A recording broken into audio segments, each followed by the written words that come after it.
우리 옆에 분에게 인사하겠습니다. 예수님은 우리의 왕이십니다. 우리 두 분 이상 인사하겠습니다. 예수님은 우리의 왕이십니다. 예수님은 우리의 왕이십니다. 아멘. 우리가 이 작은 공간에서 우리가 예수님 우리의 왕이십니다라고 선포하지만 이 우리의 선포가 이 민족과 세계 열방 가운데 하나님의 음성으로 들릴 줄 믿습니다. 아멘. 예, 오늘 우리 말씀을 나누기 전에 두 가지 광고가 있는데요. 첫 번째는 우리 기름등불교회는 방역 패스와 무관하게 모든 분들 누구나 다 와서 예배드릴 수 있음을 알려드립니다. 또 한 가지는 오늘 말씀을 나누시고 예배 후에 우리 온라인으로 예배 드리시는 분들 성도분들은 식탁 교제도 함께 우리 영상으로 열어드릴 테니까 다 같이 들어오셔서 동참하시기를 부탁을 드립니다. 오늘 말씀 나누실 제목은 에베소서 3장 19절 말씀을 함께 보겠습니다. 에베소서 3장 19절.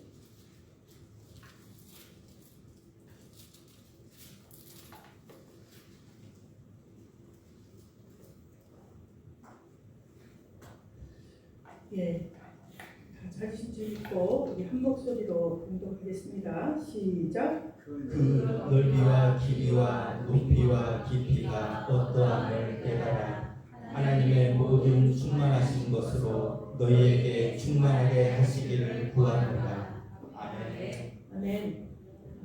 오늘 말씀의 제목은 하나님의 주권 아래서 누리는 평강이라는 제목으로 은혜를 나누고자 합니다. 지금은 사실 코로나19로 인해서 하나님의 큰 계획을 모르는 많은 우리 그리스도인들이 또 믿지 않는 사람들도 가장 크게 느끼는 게 뭐냐면 두려움을 느끼고 있어요. 굉장히 두려움을 많이 느껴요. 생각보다. 그런데 우리가 믿음으로 산다는 것은 하나님의 절대적인 주권을 인정하는지 또 그렇지 않은지에 많은 차이가 있다고 봅니다. 그래서 하나님의 주권을 인정하는 사람은요, 하나님의 시각이 있는데 그 하나님의 시각 안에서 즉 하나님의 깊이와 그리고 높고 넓고 긴 시각이 있고 또 하나님의 역동적인 시각과 또 멀티 시각과 또 전천후 시각이 있는 것을 알게 되죠. 그러나 우리는 때때로 내 앞에 있는 것들만 보는 그런 단편적인 시각을 가질 때가 있다는 것입니다. 그러나 우리가 예수 그리스도를 믿고 하나님 아버지를 믿으며 우리가 주님께 은혜를 더욱 받으면 받을수록 그 은혜를 받는 사람은 어떠하냐면요, 점점 은혜가 깊어질수록 무엇이 더 깊어지냐면 하나님의 말씀 안에서 깊고 넓고 그리고 긴 시각을 갖게 됩니다. 그래서 하나님의 주권을 인정하는 사람은 하나님을 전적으로 의지해요. 어떤 부분적으로 어떤 것은 의지하고 어떤 것은 의지하지 않고 라고 알고 전적으로 하나님을 의지하고 또 그렇게 하나님을 전적으로 의지하는 사람을 뭐라고 하냐면 신본주의다 그렇게 말해요. 또한 복음주의다, 복음주의자다 이렇게 말을 합니다. 그래서 이러한 신본주의 차원의 사람들은요, 이 모든 일들의 가운데서 이 관점을 나의 관점으로 사물을 보지 않아요. 그리고 모든 관점을 하나님의 뜻과 하나님의 계획 아래서 큰 그림을 보는 것입니다. 그래서 하나님의 주권은요, 하나님의 주권적인 시나리오는 불변하셔요. 불변합니다.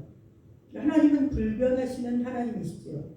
그리고 한번 결정하시면 무효하거나 무효시키거나 변개하시지도 않으십니다. 또 어떠한 어려움이 있어도 하나님의 뜻은 어때요? 반드시 성취가 돼요. 그래서 사도 바울은 이런 고백을 했죠. 그런즉 우리가 무슨 말을 하리요? 라고 하면서 무릎을 꿇었어요. 이것은 하나님의 주권 앞에 무릎을 꿇은 것입니다. 사도 바울도 이렇게 하나님 앞에 주권 앞에 무릎을 철저히 꿇기까지 짧은 시간 안에 이루어진 것이 아니라 무려 20여 년의 시간이 걸린 것입니다. 그러니까 하루아침에 모든 것을 다 깨달은 것이 아니라는 거예요. 그래서 우리에게 하나님의 길을 보여줄 때도 한꺼번에 다 보여주지 않고 조금씩 우리를 더듬어가며 주님의 뜻을 찾게 하고 발견하게 하실 때가 상당히 많습니다. 여러분, 하나님께서는 사랑하는 자에게 선물을 주실 때 그 선물을 하루아침에 주시지 않는다는 거예요. 왜냐하면 그 선물의 가치를 소중하게 여기고 또 선물을 주신 분에게 감사할 줄 알고 또 주신 분의 뜻을 깨닫고 그 주신 분의 마음에 합당한 자가 되어서 그 주신 분의 뜻에 순종하는 자로 만들기 위해서라는 것입니다. 사실 우리가 하나님께 순종하는 사람은요, 어떤 상황에서도 감사하는 은혜가 있어요. 이러한 사람이 바로 신본주의 사람인 것입니다. 그렇지만 이 같은 그리스도인들 중에서도 인본주의자들은 하나님의 주권을 굉장히 불편하게 여겨요. 그리고 또 인정하지 않으려고 해요. 또 어떤 때는 그 하나님의 사랑을 의심하기도 해요. 어떤 인간의 자유의지를 중요시 여기면서 이 모든 것이 하나님의 주권으로 다 예정되어 있다면 그럼 우리가 로봇이냐 이렇게 항변하기도 한다는 것입니다. 그러나 우리는 하나님의 은혜로 저와 여러분은 이 말씀을 듣는 모든 성도님들은 신본주의자 그리스도인이 된 것을 믿습니다. 아멘. 모든 사물과 사건을 하나님의 주권적인 차원으로 본다는 것입니다. 그리고 그 시각의 변화를, 그 믿음을 하나님의 주권에 순종하며 바라볼 때 그 믿음을 시각의 변화를 내가 체험하고 있다는 거예요. 믿음 안에서. 그래서 사도 바울도 이런 시각의 변화를 체험한 바울이 로마 감옥에 있을 때에 빌립보 교인들에게 편지를 썼어요. 이 빌립보 교인들에게 편지를 쓸 때 이때는 로마서를 쓰고 나서 3년 정도 지난 후였어요. 근데 이때는 이제 바울의 시각이 상당히 커져 있을 때였어요. 그래서 사도 바울이 빌립보 교인들에게 빌립보서 4장 4절에 이렇게 결론적인 말을 기록합니다. 우리 한번 볼까요? 빌립보서 4장 4절.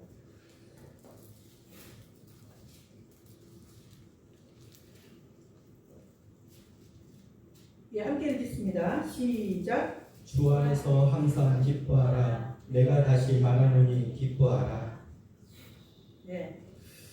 주 안에서 항상 기뻐하라. 다시 말하노니 4절에서 7절까지네요. 예, 다시 한번 4절에서 7절까지 시작. 주 안에서 항상 기뻐하라. 내가 다시 말하노니 기뻐하라. 너희 관용을 모든 사람에게 알게 하라. 주께서 가까우시니라. 아무것도 염려하지 말고 다만 모든 일에 기도와 간구로 너희 구할 것을 감사함으로 하나님께 아뢰라. 그리하면 모든 지각에 뛰어난 하나님의 평강이 그리스도 예수 안에서 너희 마음과 생각을 지키시리라. 아멘. 아멘. 주님께서 오실 날이 가까웠기 때문에 아무것도 염려하지 말고 모든 일에 기도와 간구로 우리의 하나님에게 우리의 모든 필요를 감사하는 마음으로 하나님께 말씀드리고 그러면 주 안에서 기뻐하면서 그렇게 하면 도저히 상상할 수도 없는 하나님의 놀라운 평안과 그리스도 예수님 안에서 그 평안이 우리의 마음과 생각을 지켜줄 것이다. 이렇게 편지를 썼어요. 바울은 사실 이 편지를 쓸 때는 로마 감옥에 갇혀 있을 때였어요. 로마 감옥에 연금되어 있을 때였어요. 사실 그 역시 좋은 환경이 아니고 편안한 장소가 아니었음에도 불구하고 이 빌립보 교인들에게 권고한 말씀은 바로 사도 바울이 전천 후의 큰 시각으로 큰 그림을 보았기 때문에 이러한 말씀을 권고할 수 있다는 것입니다. 여러분, 주 안에서 항상 기뻐하라는 것은 바로 이 말씀은 통치자인 예수님 안에서 모든 역사를 예정했기 때문에 주권적인 능력이 하나님께 있다는 것입니다. 그리고 통치자이신 예수님 안에서 기뻐하라는 뜻입니다. 우리는 모두 그리스도의 주권적인 능력 아래 있어요. 그래서 예수님은 모든 역사를 예정하시고 그리고 역사의 과거나 현재나 미래를 다 아시고 자신의 주권 아래 두시고 통치하시는 것입니다. 여러분, 빌립보 교인들이나 우리들이나 마찬가지입니다. 우리는 그분의 뜻에 따라서 때때로 우리는 어렵기도 하고 힘들기도 하고 또 돈이 없기도 하고 또 어느 때는 오해도 받고 핍박도 받을 수 있다는 거예요. 그러나 이 모든 것이 다 예수 그리스도의 통치 안에 있다는 것입니다. 그래서 우리는 예수님을 사랑하는 자, 그 뜻대로 부르심을 입은 자들에게는 이 모든 것이 협력하여 선을 이룬다는 전천후 시각자인 줄 믿습니다. 저와 여러분은 환경의 지배를 받는 자들이 아닌 것을 믿으시기 바랍니다. 그러므로 우리에게 이런 환경이 어렵더라도 하나님의 큰 그림을 볼 수 있기 때문에 기뻐할 수 있는 거예요. 예수님께서 통치자이시고 생사화복의 주관자이심을 인정하고 항상 고백하라는 것입니다. 그러면 그럴 때에 성령님께서 우리에게 도우심으로 모든 지각에 뛰어난 하나님의 평강이 예수 그리스도 안에서 우리의 마음과 생각을 지켜주시는 것입니다. 우리는 이런 마음의 평강이 있게 되려면 우리에게는 시각의 변화가 있어요. 우리가 바라보는 관점과 시각의 변화가 없으면 이런 평강을 우리가 누릴 수가 없다는 거예요. 그런데 1단계의 믿음을 가진 그리스도인들은 어때요? 영의 눈이 감긴 사람이에요. 그리고 2단계의 믿음을 가진 그리스도인들은 영의 눈은 떠 있지만 그 초점이 어디에 있어요? 근시안적인 세상에 가 있는 사람들이에요. 그래서 이런 믿음을 가진 사람들은 이 세상이 조금만 불만스러우면 굉장히 불만스러운 일이 일어나면 굉장히 불안해요. 그리고 또 미워하기도 하고 싸움을 하기도 합니다. 그러나 이런 그리스도의 시각을 가진 전천후 시각을 가진 3단계의 믿음을 가진 하나님의 자녀들, 그리스도인들은 이 사도 바울처럼 큰 그림을 볼 수 있기 때문에 어떠한 상황에서도 주 안에서 늘 마음의 기쁨과 평강을 누릴 수 있는 것입니다. 그래서 바울은 너희 관용을 모든 사람에게 알게 하라 라고 말씀했어요. 이것은요, 좋아하는 사람이나 싫어하는 사람이나 또 까다로운 사람이나 무례한 사람이나 자존심을 건드리는 사람이나 이 사람 모두를 다 안아주라는 거예요. 여러분, 이런 사람들을 다 안아줄 수 있나요? 우리가? 내 문제가 산재에 있고 내가 고통스러운 가운데 있고 내 마음에 평강이 없는데 이런 사람들을 다 안아줄 수 있나요? 우리는 본성적으로는 가능하지 않다는 거예요. 그러나 우리의 시각이 하나님의 시각으로 바뀌면, 하나님의 비전을 보게 되면 이러한 사람들을 안아줄 수 있도록 마음이 넓어지는 것입니다. 그래서 사도 바울처럼 큰 시각이 되어서 하나님의 큰 그림을 보면 모든 사람을 다 수용할 수 있게 되는 것입니다. 그런데 왜 우리는 이 모든 이들에게 관용해야 될까요? 바로 예수 그리스도께서, 예수님이 내 옆에 가까이 계셔서 이 모든 일들을 다 알고 계시기 때문이에요. 더욱이 우리 안에 성령님이 계시면 당연히 예수님도 계시기 때문에 예수님이 나의 이 모든 상황에서 우리의 마음의 평강을 지킬 수 있는 은혜를 베풀어 주시기를 간구해야 되는 것입니다. 그러면서 바울은 빌립보에서 아주 유명한 말씀을 하셨어요. 아무것도 염려하지 말라는 것입니다. 여러분, 영적인 시각이 변했다고 해서 이 세상을 살아가는 동안 염려가 전혀 없을 수는 없어요. 하지만 염려가 있다고 하더라도 우리가 예수님께 은혜를 받고 이러한 믿음을 가진 그리스도인들에게는 그 염려가 나를 사로잡지 못한다는 것입니다. 그러면서 바울은 모든 일에 기도와 간구로 너희 구할 것을 감사함으로 아뢰라고 했습니다. 여러분, 기도는 삼위 하나님의 인격적인 대화예요.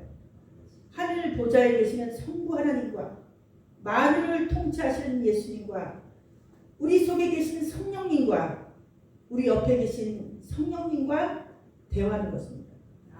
또한 간구란 애통하면서 구하라는 거예요. 우리의 모든 문제나 염려들이 모두 예수님의 손에 있는 것을 믿어야 되는 것입니다. 그리고 감사함으로 예수님께 아뢰라고 하신 것입니다. 그러면 지각에 뛰어난 하나님의 평강이 그리스도 예수 안에서 우리의 마음과 생각을 지키신다고 말씀하신 것입니다. 이 지각이 뛰어난다는 것은요, 우리의 이성을 초월한다는 뜻이에요. 우리의 이성으로는 도저히 이해가 되지 않는 하나님의 평강이 그리스도 예수 안에서 우리의 마음과 생각을 지키신다는 것입니다. 바울은 이 전천후 시각을 가졌기 때문에 이러한 고백을 하였던 것입니다. 그리고 바울은 독수리 시각을 가진 것 같습니다. 독수리는 어때요? 높은 창공을 날면서도 아주 멀리 보죠. 그리고 또 넓게 봐요. 그리고 또 어떤 때는 가까이 밀착해서 볼 수 있는 현미경과 같은 시각도 가졌어요. 여러분, 말씀에 오직 여호와를 앙망하는 자는 새 힘을 얻으니 독수리의 날개침 같이 올라갈 것이요 다른 박질하여도 곤비하지 아니하겠고 걸어가도 피곤하지 않는다는 이사야서 말씀이 있어요. 이것은 우리가 독수리 시각을 가진다는 것은 태풍이 불거나 물결이 사납게 치고 폭풍과 쏟아지는 때가 되면 독수리는 오히려 창공을 향해서 더 높이 날아가서 구름 위에서 평안한 가운데 있는다는 것입니다. 우리는 바울처럼 독수리 시각을 받아야 됩니다. 그래서 이런 그리스도인들이 될 때에 주님 안에서 항상 기뻐하고 우리의 관용을 모든 사람에게 알리는 그리스도인이 될 줄 믿습니다. 이런 그리스도인들은요, 주권자이신 예수님이 계시기 때문에 어떠한 염려가 우리에게 오더라도 우리를 지배하지 못한다는 거예요. 우리는 늘 주님과 대화하며 예수님과 대화하고 간구하며 이런 염려를 오히려 우리에게 이것을 감사할 수 있는 믿음을 허락하시는, 그것을 감사할 줄 아는 그런 복된 그리스도인 줄 믿습니다. 그런데 자꾸 감사하다 보면요, 전능하신 하나님이 어떻게 해요? 우리의 시각을 독수리 시각으로 변화시켜 주시는 거예요. 그래서 저와 여러분, 우리 말씀을 듣는 모든 성도님들이 이러한 하나님이 주시는 독수리 시각을 가지고 예수 그리스도의 주권 안에서 평강을 누리게 될 줄 믿습니다. 또한 하나님이 이 마지막 때에 하나님께서 이방인들을 위해서 유대인들을 주권적으로 사용하시는 뜻이 또 한 번 있어요. 예수님께서 이 세상에 오신 목적은요, 우리가 이 시간 속에 살고 있는 하나님의 자녀들에게 하나님이 계획하신 창조 목적을 훈련시키기 위해서입니다. 그것이 예수님이 이 세상에 오신 목적 중에 하나예요. 그런데 이 장차 하나님의 자녀들은 어떠한 자녀들이냐? 이 세상을 떠나서 하나님 나라에서 영생하고 영원히 산다는 거예요. 이것이 추상적인 개념이 아니라 실체적인 개념인 거예요. 근데 이 하나님 나라에서 영원히 살 것인데 그곳에서 이들이 창조 목적에 어긋나는 삶을 살지 않도록 이 땅에서 미리 훈련시켜 주신다는 거예요. 그러면 우리가 하나님의 창조 목적을 한편의 드라마로 본다면 그럼 주연 배우는 누굴까요? 유대인이겠지요. 그래서 이 눈 감긴 유대인이나 눈 뜬 유대인이나 모두 이 드라마의 주연 배우예요. 그리고 이 아랍인들은 유대인을 훈련시키는 조연들입니다. 그러면 이 드라마의 관객은 누굴까요? 바로 하나님의 자녀로 예정된 이방인입니다. 그래서 하나님은 아브라함을 선택하셔서 그 후손들의 역사 속에서 하나님의 뜻을 눈높이 수준으로 보여주셔서 순종하도록 교육시켜 주신 것입니다.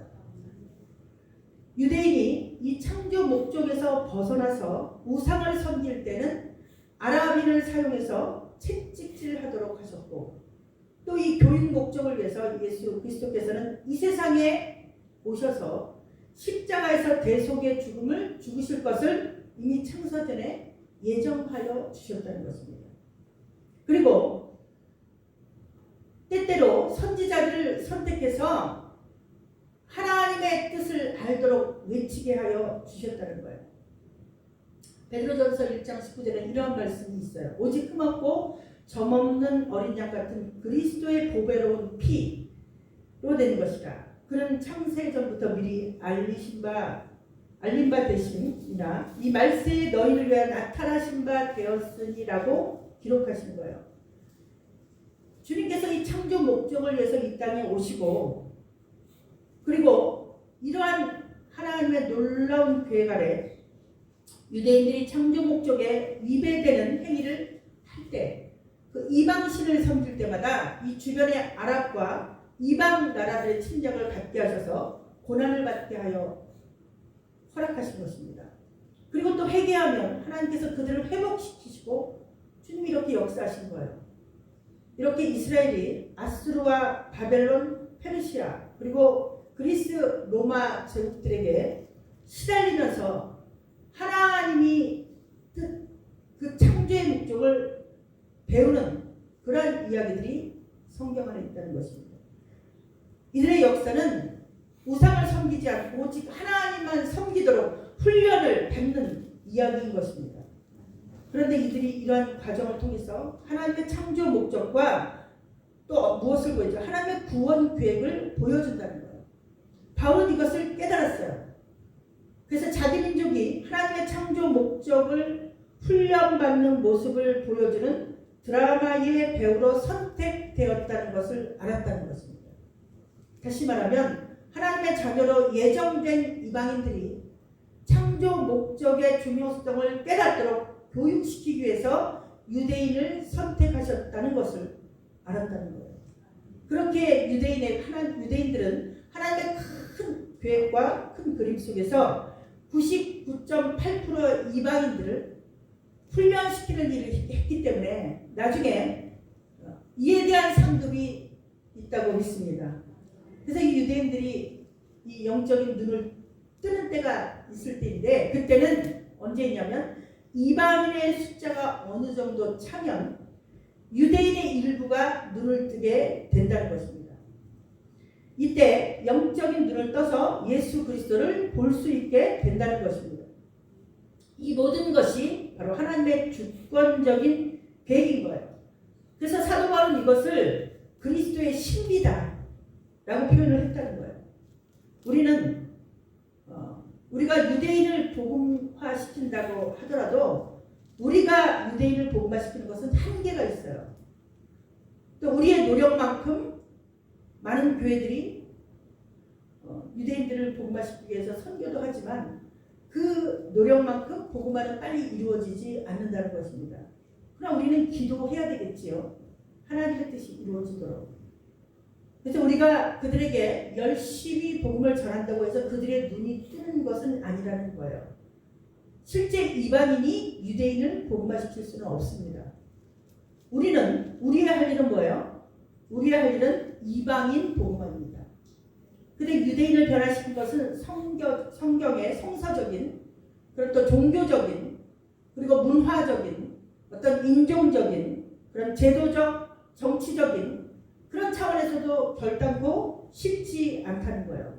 특히 성경적인 차원에서는 유대인이 복음화되지 않도록 하나님이 그들의 눈을 감겨놓으셨기 때문에 더욱 그렇다는 거예요. 그러나 결국 두 개의 바퀴처럼, 즉 이방인의 복음화와 유대인의 복음화는 서로 맞물려서 돌아가게 돼 있는 것입니다.